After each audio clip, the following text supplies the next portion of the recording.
Halo semuanya, kami dari kelompok 2 akan mempresentasikan tugas UAS dari mata kuliah penalaran reflektif, di mana kami akan menganalisis secara kritis terkait berita saat ini, yaitu tarif resiprokal Amerika Serikat ke Indonesia. Yang akan kita bahas adalah berita yang menggambarkan dinamika ekonomi global yang cepat dan bagaimana kebijakan sepihak dari negara adidaya dapat mempengaruhi negara berkembang. Penetapan tarif oleh Amerika Serikat terhadap Indonesia menjadi bagian dari strategi proteksionisme ekonomi yang semakin agresif. Isu ini juga menyoroti kerentanan struktur ekspor Indonesia yang terlalu bergantung pada pasar tertentu. Sebagai ringkasan berita, pada akhir Maret 2025, Presiden Amerika Serikat Donald Trump mengumumkan penerapan tarif impor sebesar 25% untuk kendaraan dan suku cadang. Tidak lama kemudian diumumkan pula tarif resiprokal sebesar 32% untuk Indonesia dan 60 negara lainnya, termasuk negara-negara ASEAN. Bima Yudhistira dari Selios sebagai ahli ekonomi memperingatkan bahwa kebijakan ini berpotensi menyebabkan resesi ekonomi Indonesia pada kuartal 4 2025. Informasi ini bersumber dari pengumuman resmi Gedung Putih dan analisis dari Bima Yudhistira. Dari berita tersebut kami menarik klaim-klaim, yaitu yang pertama faktual deskriptif, di mana klaim faktual dalam berita ini adalah laporan tentang peristiwa aktual yang dapat diverifikasi. Misalnya, Presiden AS Donald Trump pada Rabu 2 April telah mengumumkan kenaikan tarif sedikitnya 10% ke banyak negara di seluruh dunia, termasuk Indonesia. Kami menganalisis melaporkan tindakan resmi Trump dengan spesifikasi waktu dan besaran tarif. Yang kedua, total ekspor produk otomotif Indonesia pada 2023 ke Amerika Serikat sebesar 280,4 juta US dollar, setara dengan 4,64 triliun rupiah, dengan kurs 16.600. Di sini analisanya yaitu data statistik terukur yang bersumber dari catatan perdagangan resmi. Yang ketiga, Indonesia berada di urutan ke-8 di daftar negara-negara yang terkena kenaikan tarif Amerika Serikat dengan besaran 32%. Analisanya yaitu informasi posisi Indonesia berdasarkan unggahan resmi Gedung Putih di Instagram. Untuk klaim nilai preskriptif akan dijelaskan oleh Fabrian. Silakan. Terima kasih. Selanjutnya, kami akan membahas mengenai klaim nilai preskriptif terhadap ringkasan berita yang sebelumnya sudah dibahas oleh Mbak Astari. Terhadap klaim nilai preskriptif ini, yang dimaksud adalah klaim yang mengandung penilaian prediksi atau rekomendasi kebijakan. Sebagai contoh yang pertama, kalimat bisa picu resesi ekonomi Indonesia di kuartal 4 2025 oleh Bima Yudhistira merupakan suatu prediksi dampak ekonomi yang bersifat preskriptif berdasarkan analisis risiko. Yang kedua, pemerintah perlu mengajar peluang relokasi pabrik dengan cara memberikan regulasi yang konsisten, efisiensi perizinan. Analisis kami adalah bahwa hal ini adalah rekomendasi kebijakan untuk memitigasi yang bersifat mengarahkan atau preskriptif. Yang ketiga, dengan tarif resiprokal tersebut, sektor otomotif dan elektronik Indonesia bakal di ujung tanduk. Analisis kami adalah bahwa ini merupakan suatu penilaian negatif tentang kemampuan adaptasi industri otomotif dan elektronik. Selanjutnya, klaim subjektif, yaitu klaim yang berbasis opini atau interpretasi pribadi. Contoh pertama, produsen otomotif Indonesia tidak semudah itu shifting ke pasar domestik, imbasnya layoff dan penurunan kapasitas produksi. Analisis kami adalah bahwa hal ini merupakan asumsi tanpa data real tentang respons industri. Yang kedua, kita bakal dibanjiri produk Vietnam, Kamboja, dan Cina karena mereka incar pasar alternatif. Analisis kami adalah bahwa ini merupakan suatu prediksi subjektif tentang perilaku kompetitor tanpa bukti yang empiris. Ketiga, konsumen AS menanggung tarif untuk harga pembelian kendaraan yang lebih mahal. Analisa kami adalah bahwa ini merupakan suatu asumsi terhadap hal yang akan terjadi pada konsumen di Amerika Serikat. Selanjutnya adalah klaim objektif atau klaim yang didukung bukti empiris atau konsensus umum. Yang pertama, korelasi ekonomi Indonesia dan AS. 1% penurunan pertumbuhan ekonomi AS berdampak pada ekonomi Indonesia yang turun 0,08%. Analisa kami adalah bahwa ini merupakan suatu hubungan statistik yang terukur berdasarkan data historis. Yang kedua, total ekspor tekstil Indonesia ke Amerika Serikat pada 2023 mencapai 98% dari total ekspor sektor tersebut. Hal ini merupakan suatu data persentase yang bersifat objektif. Untuk selanjutnya akan dilanjutkan oleh rekan kami. Silakan. Terima kasih. Ya. Selanjutnya terkait analisa kasus. Yang pertama, identifikasi pada 2 April tahun 2025, Presiden AS Donald Trump mengumumkan tarif impor dasar 10% dan tarif tambahan khusus untuk negara mitra, dengan Indonesia dikenai tarif resipokal 32%. Kebijakan ini mulai berlaku 9 April tahun 2025. Meskipun ada kemungkinan penundaan hingga Juli, Trump menilai Indonesia memberlakukan tarif tinggi, kebijakan konten lokal, dan perizinan impor yang rumit terhadap produk AS. Kebijakan ini bertujuan menekan defisit perdagangan AS dan akan membuat harga produk Indonesia di AS naik tajam, kecuali produk yang sudah dikenakan tarif sektoral seperti baja dan otomotif. Selanjutnya analisis. Bank Indonesia memproyeksikan pertumbuhan ekonomi Indonesia tahun 2025 sekitar 5,1% di bawah target APBN sebesar 5,2%, akibat dampak kebijakan tarif AS yang menekan ekspor, terutama ke AS dan Cina. IMF bahkan menurunkan proyeksi pertumbuhan Indonesia menjadi 4,7% untuk periode 2025 sampai 2026. Sektor yang paling terdampak meliputi tekstil, furniture, elektronik, dan perikanan yang sangat bergantung pada ekspor ke AS dan bahan baku impor. Bima Yudhistira memperkirakan kebijakan tarif ini bisa memicu resesi pada akhir 2025 dan menurunkan surplus dagang Indonesia secara drastis. Selanjutnya evaluasi. Pemerintah Indonesia telah menyiapkan strategi sejak awal 2025 untuk merespon tarif resipokal AS, termasuk negosiasi bilateral, menjaga stabilitas nilai tukar dan pasar keuangan, serta kerjasama regional dengan Malaysia. Di balik tantangan ini terdapat peluang seperti kemungkinan pengecualian dari tarif 32%, diversifikasi pasar ekspor, dan penguatan sektor manufaktur domestik, khususnya kendaraan listrik dan kimia. Rekomendasi strategis mencakup percepatan relokasi industri, penguatan infrastruktur, penggunaan energi terbarukan, peningkatan kualitas SDM, serta digitalisasi industri. Selanjutnya, terkait argumen, tarif resipokal 32% dari AS berpotensi memicu resesi ekonomi Indonesia pada kuartal keempat tahun 2025, menurut Bima Yudhistira dari Selios. Kebijakan ini tak hanya mengurangi ekspor ke AS, tetapi juga berdampak negatif terhadap ekspor ke negara lain. Sektor otomotif, elektronik, tekstil, dan pakaian jadi diprediksi terpukul dengan resiko penurunan produksi dan PHK karena penurunan permintaan dan spesifikasi produk ekspor yang tak sesuai pasar domestik. IMF pun menurunkan proyeksi pertumbuhan ekonomi Indonesia menjadi 4,7% untuk periode 2025 sampai 2026 karena dampak perang dagang ini.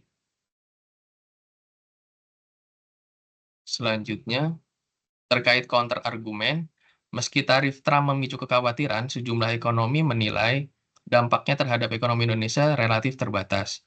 Chatib Basri menyebut pasar obligasi aman karena kepemilikan asing rendah dan dampak terhadap PDB diperkirakan hanya 2,2%. Sri Mulyani optimis pertumbuhan ekonomi tahun 2025 tetap mendekati 5% dengan koreksi IMF terhadap Indonesia lebih kecil dibanding negara lain. Dengan tarif 32%, produk Indonesia dinilai masih kompetitif dibanding Vietnam atau Kamboja. Selain itu, terdapat peluang untuk memperluas ekspor dan menarik relokasi investasi. Surplus dagang non-migas Indonesia AS bahkan meningkat di tengah kebijakan ini. Oke, selanjutnya akan dijelaskan. Silogisme kategoris. Silogisme kategoris sendiri adalah bentuk penalaran logis yang terdiri dari 3 proposisi, yaitu 2 premis, premis mayor dan premis minor, serta 1 kesimpulan.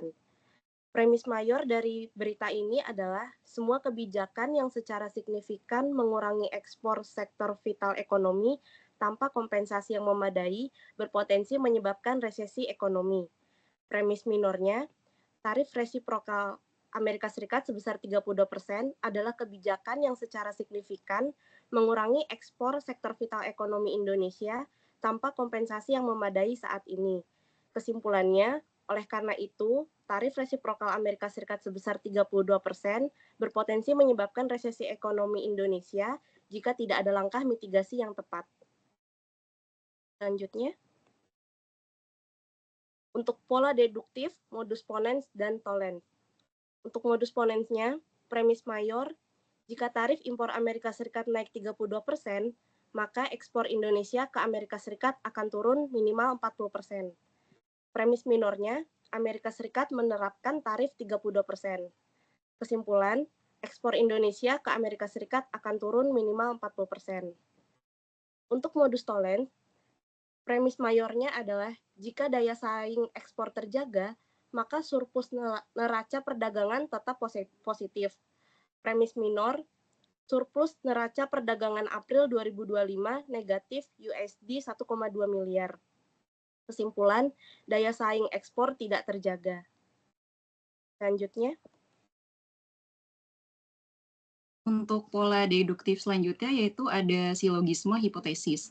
Premis yang pertama adalah jika ekspor otomotif turun 40%, maka kapasitas produksi pabrik berkurang hingga 35%. Untuk premis yang kedua, jika kapasitas produksi turun 35%, maka terjadi PHK terhadap 120.000 pekerja. Kesimpulannya adalah jika ekspor otomotif turun hingga 40%, maka terjadi PHK 120.000 pekerja. Untuk pola deduktif selanjutnya adalah silogisme disjungtif. Untuk premis yang pertama adalah Bank Sentral harus memilih antara menaikkan suku bunga atau intervensi valuta. Untuk yang premis kedua adalah Bank Sentral tidak menaikkan suku bunga. Jadi kesimpulannya adalah Bank Sentral melakukan intervensi valuta. Untuk pola deduktif selanjutnya adalah dilema, yaitu premis yang pertama adalah pemerintah harus memilih antara stimulus fiskal atau defisit terkendali. Kemudian untuk premis yang kedua, jika pilih stimulus fiskal, risiko inflasi meningkat ke 8,5%. Untuk premis yang ketiga, jika pilih defisit terkendali, pertumbuhan ekonomi turun ke 2,1%. Jadi kesimpulannya adalah pemerintah menghadapi risiko inflasi hingga 8,5% atau pertumbuhan hingga 2,1%. Untuk selanjutnya akan dijelaskan oleh rekan saya. Baik, untuk selanjutnya adalah argumen induktif spesifik. Nah, kemudian untuk di analoginya adalah ekonomi Indonesia pasca tarif resiprokal Amerika Serikat ibarat rantai domino yang runtuh. Kebijakan tarif 32% pada ekspor otomotif atau domino pertama menyebabkan penurunan produksi dan PHK massal. Sektor elektronik atau yang di domino kedua ikut jatuh karena keterkaitan rantai pasok dengan industri otomotif. Akhirnya sektor padat karya seperti tekstil, yaitu yang di domino ketiga, kolaps akibat banjir produk impor dari Vietnam dan Cina.